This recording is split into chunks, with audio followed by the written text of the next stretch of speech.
क्या हुआ भाई, क्या मामला है? इतने लोग का इकट्ठा तुम थाने में घुसे चले आ रहे हो? बता बता जल्दी बोलो। हजूर माई बाप, ये हमारा लड़का तौफीक है। ये सुबह शाम सब्जी बेचता है, दिन में पंचर बनाता है। ये इनके गांव में इतने दिन से सब्जी लेकर जाता रहा है। ये लोग पकड़ के इसकी दुर्गति कर दिए हैं, कल बहुत बुरी तरीके से मारे हैं। अब इसका औजार काट डाले हैं, एकदम जड़ से काट के खत्म कर दिए हैं। अभी छक्का हो गया है। बताइए हम इसको लेके कौन सी दुनिया में जाएं? ये जुल्म किया है इन लोगों ने मिलके। इसमें सबसे आगे पेलई काका है, उसके बाद ये प्रधान जी हैं इनके गांव के। ये लोग मिलके हमारे लड़के को बिल्कुल एकदम छक्का बना दिए हैं। ये बताइए इस दुनिया में क्या हो रहा है? हम लोग इतने दिन से गांव में रह रहे हैं। अब उस गांव के बगल में ही इनका गांव है। बताइए, इतने दिन से सब्जी साग बेचा करता था हमारा लड़का। अब ये अचानक में पागल हो गए, उसका काट डाले हैं बुरी तरीके से। अब मारे हैं उल्टा लटका के इतनी बुरी तरीके से कि बोल भी नहीं पा रहा है हमारा लड़का।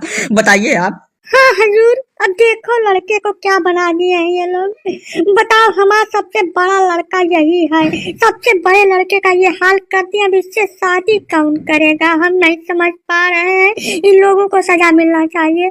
पलई प्रसाद जी, प्रधान जी क्या कह रहे हैं ये लोग? इनकी बात में अगर सच्चाई है तो हम बख्शेंगे नहीं, इतना ध्यान रखिएगा। ना ना, पहले आप हमारी बात को सुनिए और उसको समझिए।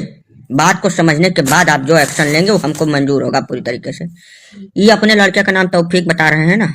इसका नाम इनके हिसाब से तौफीक है। इनके लड़के के हिसाब से इसके 5-6 नाम है, सारे हिंदू नाम है। हमारे गांव में जब भी आता है सब्जी बेचने, ये हाथ में कलावा पहन के बढ़िया टीका लगा के आता है। हमारी गांव की 2-3 लड़कियों पे इसकी गंदी निगाह है, घटिया वाली। समझ रहे हैं? इसके ऊपर हम बहुत दिन से नजर गड़ाए बैठे थे। वो तो कल शाम को हम टीवी में देख रहे थे कि दिल्ली में कौनो लड़की की इसी की मानसिकता वाला कौनो लड़का पहले हत्या किया, उसके बाद 30-35 टुकड़ा में काट काट के उसको फ्रिज में रखा था। वो देखते ही खबर हमारी खोपड़ी सनक गई।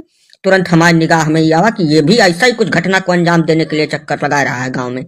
इसको हम रंगे हाथ पकड़ लिए। कल के कल पकड़े तो प्रधान जी को बुलाए, प्रधान जी आए, 4-5 लोग मिलके जो फैसला किया हमने उसको अंजाम दे दिया।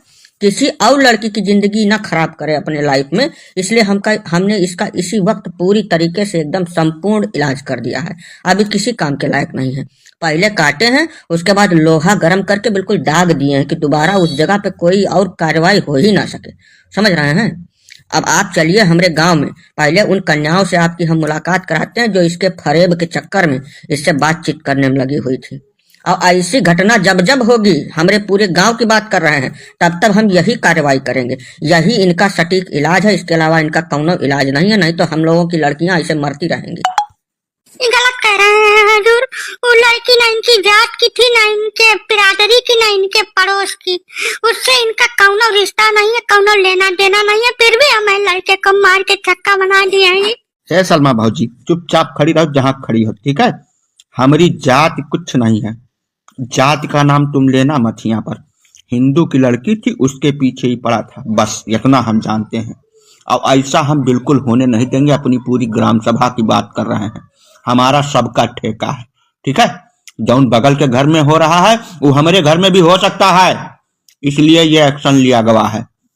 या अल्लाह, आप हमें लोगन के लड़के सुरक्षित नहीं है, ठीक है? आप हजूर इस पे कार्रवाई करो और हम इस पे करेंगे मुकदमा, ठीक है? तरह तरह के वकील हम इस पे खड़ा करेंगे और इसको हम बनाएंगे बिल्कुल राष्ट्रीय मुद्दा, ऐसा बता दे रहे हैं। जब ससुर का तुम राष्ट्रीय मुद्दा बनाओ कि अंतरराष्ट्रीय मुद्दा बनाओ, उसका हथियार पूरी तरीके से काट के खत्म कर दिया गया, दोबारा नहीं निकलेगा वो। समझो कि नहीं समझो? अगर तुम्हारा कौनो लौंडा इस तरीके की हरकत करता हुआ हमारे गांव में दोबारा पकड़ा गया तो फिर उसका भी यही हाल करेंगे, चाहे फिर हमको हो जाए फांसी, छोड़ेंगे नहीं। ये मैसेज हम पूरे देश में सबको देना चाहते हैं कि अगर इस तरीके की कौनो घटना तुम्हारे आस पड़ोस गांव दिखती है ऐसी, तो तुरंत उस पर जितनी सख्त से सख्त कार्रवाई हो सके उसको तुरंत अंजाम दे दो। इंतजार एक दिन का भी ना करो, ठीक है? नहीं तो ऐसा ही तुम्हारे घर की लड़कियां छोटे छोटे टुकड़ा में काट के कहीं फ्रिज में रखी हुई मिलेंगी। अरे रुकिए पेलई जी, काहे कानून को अपने हाथ में लिए फिर रहे हैं? इसका कानून के रास्ते से भी तो इलाज है। हमारे पास आए होते आप। देखिए, ऐसा है, हम अपनी नौकरी नहीं फंसाएंगे। हमारे बीवी बच्चों का खाना खर्चा इसी नौकरी से चलता, हम तो कार्रवाई करके रहेंगे, इतना समझ लीजिए आप। नहीं तो हमारे ऊपर एक्शन हो जाएगा।